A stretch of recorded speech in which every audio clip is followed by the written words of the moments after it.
여러분 한 주간도 주님의 은혜 가운데 평안하셨습니까? 노 부부가 낱말 맞추기 퀴즈 대회에 나갔습니다. 할아버지가 할머니에게 천생연분이라는 단어를 설명하시는 거예요.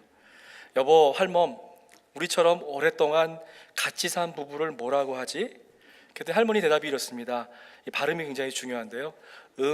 왼수, 이렇게 얘기했어요.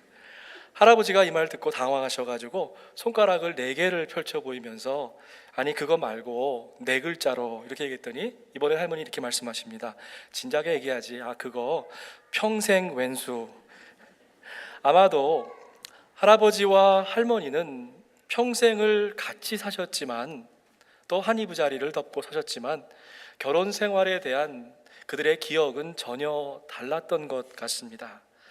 신명기는 여기까지 하나님이 어떻게 인도하시고 어떻게 보호해 주셨는지를 기록하고 있습니다. 때문에 여러분 신명기를 처음부터 끝까지 한번 읽어보시면 그 주제가 분명하게 드러납니다. 너희는 오늘 여호와를 기억하여라. 여기에 오늘이라고 하는 단어에 좀 방점이 찍힐 필요가 있습니다. 먼지 묻은 시간, 박제된 역사가 아니라 바로 지금 이 순간 이 자리에서 하나님을 기억하라고 하는 그러한 명령의 말씀인 것입니다.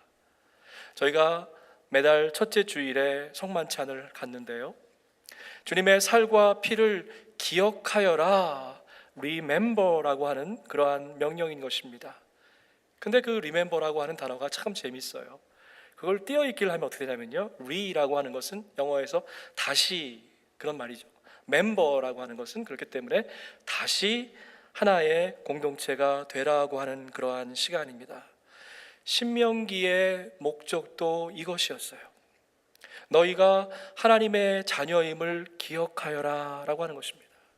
뿐만이 아니라 에집트의 생활을 거치면서 이제 뿔뿔이 갈라졌던 너희의 마음이 하나로 모아져서 하나의 언약 공동체가 되라라고 하는 그러한 말씀입니다. 오늘 우리가 읽은 짧은 본문 말씀 가운데에 기억해라, remember라고 하는 단어가 계속해서 나옵니다. 이렇게 시작하죠. 당신들은 광야를 지나온 40년 동안 주 당신들의 하나님이 당신들을 어떻게 인도하셨는지 기억하십시오.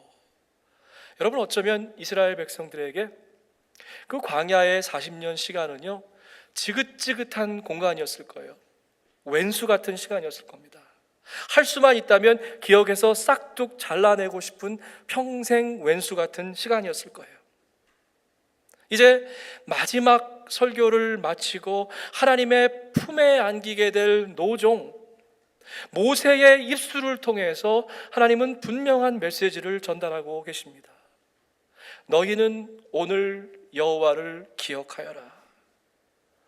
오늘 3부 예배 나오신 여러분들 가운데에는 어쩌면 우리의 인생길이 광야와 같다, 또 바로 지난 주간이 너무 힘드셔서 그러한 마음을 가지고 나오신 분들도 계신지 모르겠습니다. 끊임없는 광야의 길을 걷다 보면 우리의 신발 사이로 모래가 쌓이기 시작합니다. 그것은 어쩌면 우리의 인생을 짓누르는 인생의 무게일지도 모르겠습니다. 물 없는 광야의 길을 가다 보면 바싹바싹 입술이 타오릅니다. 어디 가도 참 만족이 없는 우리의 모습이죠. 입만 열면 쏟아지는 불평, 감사와는 거리가 먼 우리들의 마음 상태입니다. 광야길을 걷다 보면 자연스럽게 이런 질문이 생겨요. 하나님, 왜 저에게 이토록 힘들고 거친 광야를 주셨습니까? 이것은 이스라엘 백성들이 물었던 질문과 정확하게 같은 질문인 것입니다. 오늘 본문 말씀은 이 질문에 대해서 아주 명확하고 간결한 대답을 우리에게 주고 계십니다. 그렇게 오랫동안 당신들을 광야에 머물게 하신 것은 당신들을 단련시키시고 시험하셔서 당신들이 계명을 지키는지 안 지키는지, 그 다음 말씀 보세요. 왜 우리에게 광야를 주셨나? 당신들의 마음속을 알아보려고, 조금 살펴보려고 하신 것이다. 시험의 목적이 이토록 정확하게 드러나 있습니다. 우리의 마음밭이 어떤지를 살펴보는 것입니다. 모든 것이 다 순조롭고 평안할 때는요, 좋은 게 다 좋은 것입니다. 그러나 시험이 닥쳐올 때 비로소 보석과 돌이, 옥과 석이 나누어지는 것입니다. 정금은 반드시 뜨거운 풀무불을 거쳐가야만 합니다. 풀무불에 연단이 없다고 하면 그것은 싸구려 금이에요. 가짜 금인 것입니다. 그렇기 때문에 메시지 성경은 같은 구절을 이렇게 번역했어요. 하나님께서는 저와 여러분을 한계 상황까지 밀어붙이십니다. 우리로 하여금 굶주리게 하십니다. 라고 이렇게 번역을 했습니다. 하나님께서 우리에게 왜 연단을 주시는지, 그 연단의 목적을 우리가 좀 분명하게 파악할 필요가 있습니다. 근데요, 광야 생활을 하다 보면 그냥 이유도 없이 하나님께 불평을 이야기할 때가 있어요. 여러분, 만약 누군가를 칭찬해 주는 줄이 있고 누군가를 비난하고 헐뜯는 줄이 있다고 하면 어느 줄에 서실 것 같습니까? 칭찬하는 줄에 서기가 참 쉽지가 않은 것 같습니다. 연단의 목적이 무엇입니까? NIRB 성경을 보면 정말 그 성경책을 읽다가 제가 무릎을 치고 고개를 끄덕인 적이 있습니다. 뭐라고 기록되어 있냐면 He wanted to take your pride away. 하나님께서는 우리의 자만, 그 교만, 프라이드를 걷어내시기를 원하신다. 그렇기 때문에 하나님은 우리로 하여금 낮아지게 하시기 위해서 우리를 굶주리게 하셨다. 굶주림의 자리에 있게 하셨다라고 합니다. 시험을 주시는 이유는 단 한 가지, 우리의 프라이드, 나의 잘남을 거두어 주시기 위함입니다. 여러분, 좀 혼동하지 말았으면 좋겠어요. 하나님의 자녀, 아들, 딸이 된 우리는요, 자존감은 있어야 됩니다. 나는 어떠한 상황과 어떠한 고난 가운데 있을지라도 하나님이 나를 너무나 사랑하시는 아들과 딸이다라고 하는 자존감은 우리가 가지고 있어야 돼요. 그런데 이것과 좀 구별돼야 될 것이 있는데 자기 확신이에요. 때로 가정에서, 일터에서, 또 교회에서 사역을 하시면서 이런 마음이 들 때가 있습니다. 나 혼자 할 수 있어. 주님의 도움 없이 나 혼자 할 수 있어. 한 발짝 더 나가면 이거예요. 이 분야는 내가 전공인데 이거는 나밖에 할 수 없어 라는 마음이 든다고 하면 그것은 프라이드가 되는 것입니다. 여러분, 때로 우리 대화를 나누다가 이럴 때가 있잖아요. 나 이 정도야. 적어도 너와는 출신 성분부터 달라. 이런 말 생각할 때가 있습니다. 여러분, 할아버지 시대를 훌쩍 뛰어넘어가지고 조선시대부터 얘기하시면서 자기 손자까지 얘기하면 그것은 분명히 프라이드입니다. 내가 가진 학벌, 재산, 인맥 이런 모든 것들을 다 동원해서 드러내려고 한다고 하면 그것은 자만인 것입니다. 한때 공부 좀 잘했다고 내가 이런 고등학교, 이런 대학교 출신이야. 여러분, 이런 거 자랑할 필요가 없죠. 자식 자랑, 건강 자랑. 제가 일부 예배 후에 어떤 장로님과 대화를 나눴는데 그런 말씀 하시더라고요. 목사님, 오늘 말씀 듣고 많이 생각했습니다. 아파보고 나니까 건강도 자랑할 것이 못 되는군요. 이런 말씀 하시더라고요. 물질 자랑. 여러분, 이런 거 다 필요 없는 거예요. 우리는 때로 눈에 보이는, 손에 쥐어지는 것들로, 만져지는 감각적인 것들로 자랑을 삼지만 사실 어떻습니까? 나보다 조금이라도 더 잘난 사람, 더 많이 가진 사람을 만나면 바로 고개를 숙이게 됩니다. 우리에게 주어진 광야는 바로 나 자신의 잘남, 이 프라이드를 내려놓으라고 하는 것이죠. 만약 지금 우리가 거친 광야를 건너고 있고 여전히 그 광야길을 걸어가야 한다면, 그런데도 여전히 내 안에 프라이드가 꿈틀거리고 있다고 하면 우리는 시험과 연단의 목적을 정확하게 이해하지 못하는 것입니다. 아무리 하나님께서 우리를 낮추시고 굶주려 주셔도 나의 잘남에 도취되어서 헛배가 불러있다고 하면 하나님을 만날 수 없는 것이죠. 아무리 하나님께서 우리를 만나주시려고 저와 여러분의 옆에 오셨다 할지라도 우리가 잘남의 비늘에 가득 덮여 있다고 하면 하나님의 임재를 절대로 느낄 수 없는 것입니다. 두 눈을 멀쩡히 떴지만 영적인 소경이 되는 것이죠. 아무리 목청 높여 기도해도 하나님의 음성을 들을 길이 없습니다. 왜냐하면 우리의 귀 안에 교만의 귓밥이 가득 차 있기 때문입니다. 사랑하는 성도 여러분, 주님의 자비하심 안에서 묻습니다. 저와 여러분 마음속에 아직도 세상적인, 세속적인 프라이드가 남아 있습니까? 여러분, 이 세상적인 프라이드에는요 늘 두 남매가 같이 다니는 것 같아요. 몸무게 형님이 있더라고요. 늘 자기가 절대치예요. 자기의 기준으로 남을 평가합니다. 자기처럼 무람한 근육이 있어야 되고요, 왕자 새겨주는 복근이 있어야 됩니다. 여러분, 혹시라도 자기라고 하는 그 저울을 가지고 우리에게 주신 가장 소중한 사람들, 가장 가까운 사람들을 지금 힘들게 하고 있지는 않습니까? 특별히 우리의 자녀들을 우리의 몸무게 그 저울 위에 올려놓고 얘가 도대체 지금 몇 근이나 나가나 그렇게 달아보고 계시지는 않습니까? 또 비교하는 누님도 있더라고요. 몸무게 형님은 좀 나은 것 같아요. 턱없이 높지만 그래도 절대치가 있습니다. 그런데 이 비교라고 하는 평행 저울은요 참 아찔한 것이에요. 만나는 사람마다 바뀌어요. 내가 그 사람보다 더 멋있게 생겼나, 더 예쁜가. 그분들의 SNS를 들여다보면서 지난 주간 이 사람들이 나보다 좀 더 행복하게 살았나. SNS의 본질이 뭡니까? 나의 행복을 과대 포장해서 드러내고, 그리고 상대방이 나보다 더 행복해 보일 때 불안해하고, 평가 기준이 상대방과의 비교에 있기 때문에 이건 아예 밑도 끝도 없는 비교인 것입니다. 상대방에게 뒤지지 않으려고 정말 안간힘을 다하는 것입니다. 이 틈에 힘든 것은 바로 나의 남편과 아내, 자녀들, 가까운 친구들. 그런 말이 있잖아요. 조삼모사. 아침에는 3개라고 했다가 저녁에는 4개라고 했다가 조변 섞개. 아침에 변하고 저녁에 또 마음이 바뀌어 다시 고치고, 그런 비교의 저울 때문에 온 동네가 참 힘들어지는 것입니다. 여러분, 오늘 말씀을 오해하지 마십시다. 하나님은 저와 여러분을 일부러 골탕 먹이시려고 광야에다가 팽개쳐 두신 게 아니에요. 그래 한번 고생이나 시커내봐라 마냥 굶기신 게 아닙니다.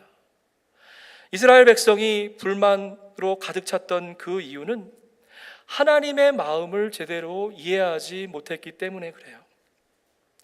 우리말 성경은 이렇게 번역하고 있습니다. 너희를 낮추시고 배고프게 하신 이유는 다른 어떤 것이 아니라 너희를 겸손하게 하려는 것이다. 그리고 그 뒤에 이어지는 말씀은요, 예수님께서 사탄에게 시험 받으셨을 때에 광야에서 40일간 금식한 그 말씀 떠오르게 하죠. 사람이 빵으로만 살 것이 아니라 하나님 입에서 나오는 모든 말씀으로 살 것이다. 우리 예수님께서 이 말씀을 하셨을 때 어찌 보면 좀 현실 감각이 떨어져 보입니다. 당장 배고파서 죽겠다고 하는데 빵에 대한 이야기가 아니라 영적인 말씀에 대해서 이야기합니다. 사실 우리는 먹을 것, 마실 것, 입을 것이 없으면 잠시도 서바이브 할 수 없는 그러한 연약한 존재인 것입니다. 주님께서 계속 말씀하시죠. 이 믿음이 적은 자들아, 무엇을 먹을까, 무엇을 마실까, 무엇을 입을까 걱정하지 말아라.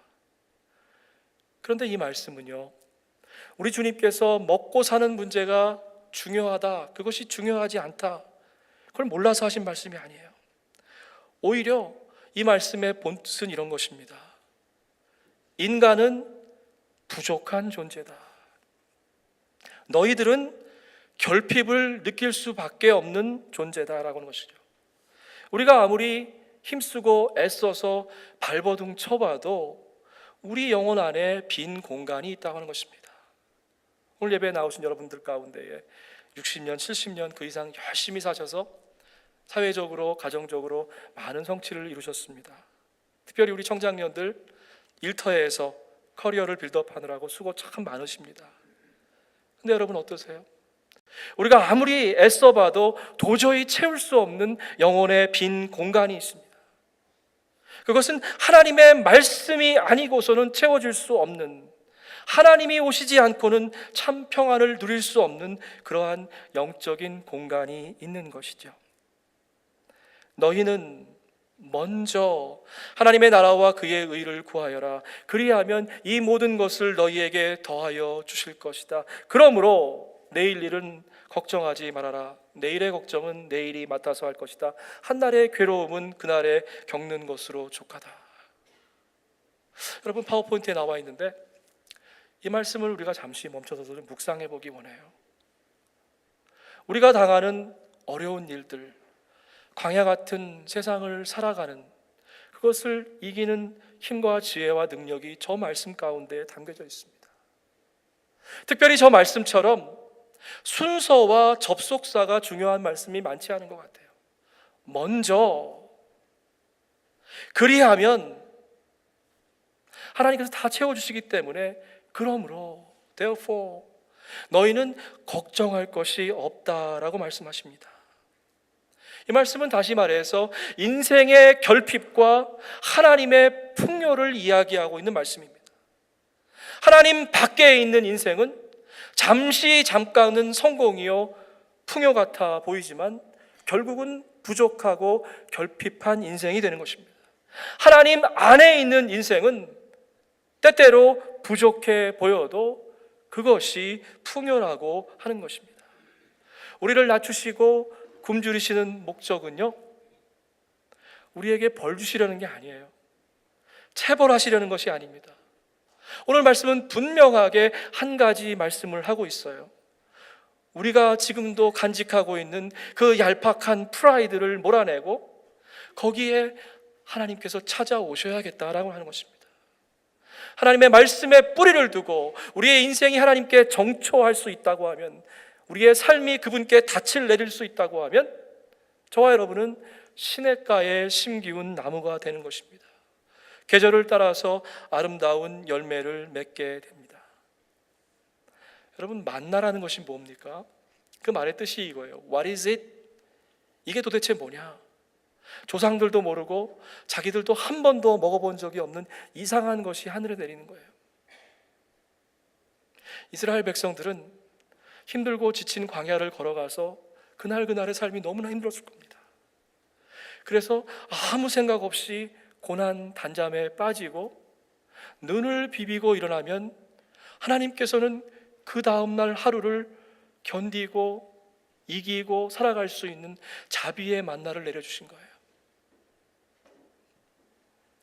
저와 여러분 아무것도 하지 않아도 하나님은 밤새 일하셨다고 하는 것입니다. 우리가 알지 못하는 자비와 은총의 만나를 내려주십니다. 40년 동안 광야길을 갔는데 입은 옷이 헤어지지 않는 거예요. 신은 신발이 닳아지지 않아서 발이 부르트는 일이 없었다. 여러분, 아무것도 아닌 것 같지만 참으로 엄청난 기적입니다. 다시 한번 말씀드립니다. 오늘 여호와 하나님을 기억하십시다. 주님께서 우리에게 보여주신 위대하신 그 크고 놀라우신 십자가의 사랑을 다시 한번 기억하십시다. 지난주 제 수요일 예배를 시작으로 사순절이 시작되었습니다. 여러분 앞에 보면 이렇게 강단을 아름답게 장식해 주신 우리 강단 장식팀인데 참 감사드립니다. 제가 새벽 기도에 나와서 이 제단을 바라보면서 그런 기도를 드렸어요. 특별히 우리 웨슬리홀이 재건축되고 있는데, 하나님, 느헤미야의 마음을 주십시오. 느헤미야가 다시 예루살렘에 돌아왔더니 그 웅장하던 성전이 다 무너져 내린 것입니다. 그리고 나서 기도하는 마음으로 벽돌 한 장 한 장을 다시 그 바닥부터 쌓아 올리기 시작했어요. 만약 저와 여러분이 지금 우리의 영적인 성전이 무너져 내렸다고 하면 이번 사순절 기간이 다시 한번 한 장 한 장 예배, 기도의 벽돌을 쌓는 그러한 시간이 되시기를 바랍니다. 또 고난주간에 건강이 허락되시는 분은, 의사가 말리시는 분들은 하지 마세요. 건강이 허락되시는 분들은 하루에 한 끼씩 음식을 금식하는 그 일에 동참하십시다. 금식의 목적은요, 고통당하는 것이 아닙니다. 굶으면서 이렇게 배고프구나, 고통을 견디는 것이 아니에요. 금식의 목적은 내가 얼마나 연약한 존재인지를 깨닫는 것입니다. 하루에 한 끼 밥을 먹지 않았는데 정상적인 생활이 안 되고 힘이 빠지고, 그렇기 때문에 하나님 앞에서 내가 얼마나 부족한 존재인지를, 하나님이 보시기에 내가 얼마나 부족한 존재인지를 깨닫는 시간인 것입니다. 금식을 통해서 가슴으로, 마음으로, 영으로 하나님께 이런 기도를 드리기 원해요. 하나님, 저는 하나님의 도우심이 없이는 하루도 살아갈 수 없는 존재입니다. 하나님이 저를 붙잡아 주지 않으시면 일어설 수 없는 부족한 존재입니다. 여러분, 진정한 부흥은요, 우리 예배당이 꽉 차고 교인 숫자가 늘어나고 재정적으로 더블이 되고 그런 것이 부흥이 아닌 것입니다. 진정한 부흥은 마음의 부흥인 것입니다. 잘못된 프라이드를 몰아내고 하나님의 말씀으로 그 공간을 채우는 것이 부흥인 것이죠. 모세가 40일간 산 위에서 하나님과 교제하는 귀한 시간을 가졌어요. 신비로운 체험을 했습니다. 주님을 따라서 변화산에 올라갔던 제자들도 똑같은 경험을 했습니다. 바울도 기도 중에, 환상 중에 하늘나라를 경험했어요. 여러분, 우리가 믿는 기독교는 올라가는 종교가 아닙니다. 우리가 믿는 기독교는 반드시 다시 내려오는 종교입니다. 하나님의 귀한 은혜를 체험하고 신비한 영적인 체험을 갖지만 반드시 나의 일터로, 나의 마켓으로, 우리 동네로 다시 내려오는 것이 기독교의 영성인 것이에요. 모세가 산에서 내려왔을 때에 모세를 기다렸던 것은 영광의 자리가 아니었습니다. 모세가 산에서 내려왔을 때에 모세 앞에 놓여 있는 길은 험한 40년의 광야길이었어요. 주님이 변화산에서 내려오셨을 때 주님 앞에 있었던 그 자리는 골고다 십자가의 언덕의 길이었습니다. 바울이 신비한 하늘을 체험하고 내려왔던 그 자리는, 바울을 기다리고 있었던 것은 순교의 시간이었습니다. 어쩌면 우리는 초대교회의 야성을 잃어버려 가고 있는지도 모르겠습니다. 그죠? 편안하게 듣기 좋은 말씀만 듣습니다. 또 서베이를 해보니까 왜 교회에 나오십니까? 하나님이 아직도 날 사랑하는지 확인하기 위해서 교회에 나온다. 전능하신 하나님께서 오늘 분명히 말씀하십니다. 너는 오늘 여호와를 기억하여라. 우리가 믿는 크리스찬리티를 가리켜서 기독교라고 하잖아요. 저는 근데 우리가 믿는 기독교를 기억하는 종교, 그래서 기억교라고 불러도 틀리지 않다고 생각합니다. 여러분이 걸어온, 지금도 걷고 있는, 앞으로 걸어가게 될 광야를 꼭 기억하십시오.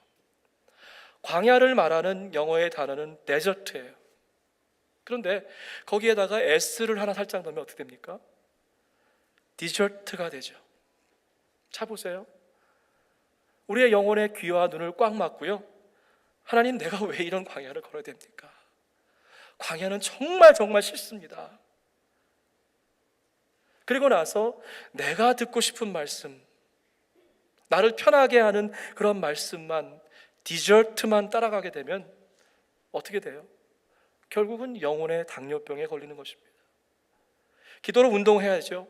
말씀으로 다이어트하지 않으면 저와 여러분의 영혼은 점점 더 피폐해지는 것입니다. 이제 말씀을 마무리합니다. 우리를 낮추시고 굶주리시게 하는 그 이유는 결코 우리를 벌하시려는 게 아니라는 것이에요. 그것이 아니라 우리의 잘못된 프라이드를 take away, 이제 빼앗아 가시려고 한다는 겁니다. 그리고 그 자리에다가 날마다 말씀의 만나를 내려주시겠다는 거예요. 오늘 말씀의 가장 중요한 포인트는 이거예요. 우리가 생각하기에 광야는 눈에 보이는 것이라고 생각합니다.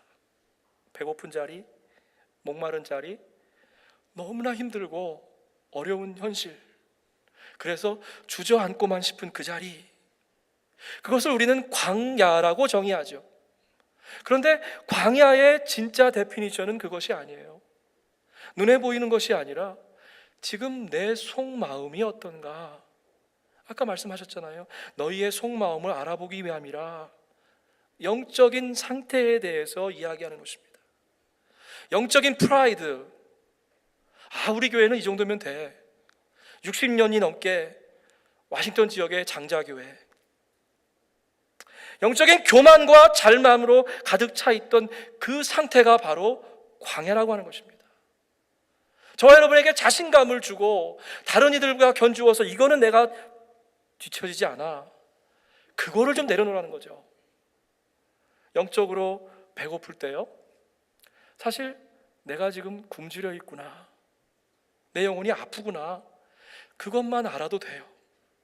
그러면 하나님께서 다 하십니다. 나머지 부분은 말씀의 만나를 내려주시고요. 근데 문제는 어디에 있냐면 내가 지금 영적으로 배부르다고 느끼고 착각하고 있다는 것입니다. 신명기는 우리에게 소중한 경고의 말씀을 주십니다.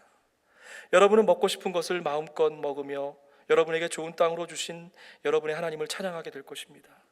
귀한 축복의 말씀이에요. 그런데 이 말씀에 곧장 연결되어 있는 말씀은 이렇습니다. 그러할 때에, 광야를 지나가서 가나안에 들어가게 되었을 때에, 너희가 원하는 모든 것을 다 누리게 되었을 때에, 바로 그때에 여러분의 하나님 여호와를 잊지 않도록 조심하십시오.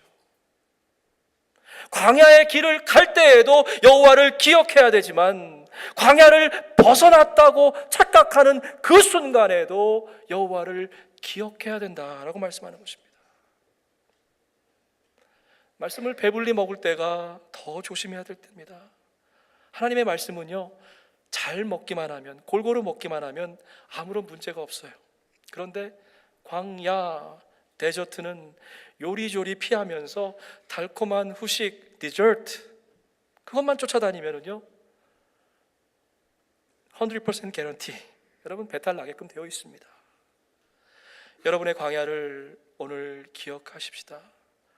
광야는 황량한 곳이에요. 무슨 얘기냐면 남편과 아내가 대신 나를 하나님 만나줄 수 없는 곳입니다. 하나님과 1대1로 만나는 자리입니다. 그렇기 때문에 하나님의 임재를 체험하려면 다른 어떤 사람들이, 주변 사람들이, 주변의 상황들이 하나님을 가로막지 못하도록 해야만 합니다. 광야는 또 적막한 곳입니다. 하나님의 임재를 느끼지 못하게 하는 어떠한 세상의 잡음으로부터 여러분 자유로워져야만 합니다. 마지막으로 하나님은요, 광야는요, 우리의 약함이 적나라하게 드러나는 곳이에요. 선 줄로 알았는데 무너지는 그 자리, 나의 부족과 허물이 그대로 드러나는 자리가 바로 광야인 것입니다. 그렇기 때문에 광야는 하나님의 전능하신 손을 경험할 수 있는 자리이기도 해요. 하나님을 마음껏 누리시기를 바랍니다. 예전에 제가 한 교우와 대화를 나눈 적이 있습니다. 이분이 그런 얘기 하시더라고요. 목사님, 지난주에 제가 영화를 한 편 봤는데요, 그 영화의 제목이 Conversation with God, 하나님과의 대화라고 하는 영화입니다. 근데 영화 내내 괜찮았는데 마지막 장면에 하나님의 대사 가운데 그 마지막 그 한 줄이 자기를 울컥하게 만들었다는 거예요. 그리고 눈물을 도대체 참을 수가 없었다고 이야기합니다. 그 대사가 뭐냐면, 내가 너와 언제나 함께하였다. 내가 너와 언제나 함께하였다. 이분이 하나님의 그 대화를, 그 한마디를 듣는 순간 지나온 오랜 시간의 생활이, 삶이 주마등같이 쫙 펼쳐지면서 너무 힘들었던 시간들이 생각나는 거예요. 그리고 그때마다 자기가 원망했던 모습이 떠오르는 것입니다. 하나님 도대체 어디 계십니까? 나에게 이렇게, 나의 건강에 이런 힘든 걸 주시고, 나의 가정에 이런 힘든 것을 주셨을 때 하나님 어디 계십니까? 도대체 하나님 살아 계십니까? 그렇게 물었던 자기의 모습이 떠오르더래요. 그런 자신을 향해서 우리 하나님 말씀하신 거죠. 내가 너와 언제나 함께 있었다. 우리의 인생길, 긴 신앙의 여정, 천국을 향한 순례길, 그 시작부터, 아니 하나님이 우리를 빚으시기 전부터 하나님의 구속의 역사는 이미 시작되는 것입니다. 우리가 아직 죄인 되었을 때에, 아직도 여전히 죄인일 때에 하나님은 우리를 위해 독생하신 아들 예수 그리스도를 십자가에 못 박아 주셨습니다. 이로써 오늘 3부 예배에 나오신 여러분 한 분 한 분에게, 여러분을 향한, 여러분의 가정과 자녀를 향한 아버지 하나님의 위대하신 놀라우신 사랑을 확증하여 주셨습니다. 사랑하는 여러분, 오늘 지금 이 자리에서 여호와 하나님을 기억하십시다. 아멘. 함께 기도합니다.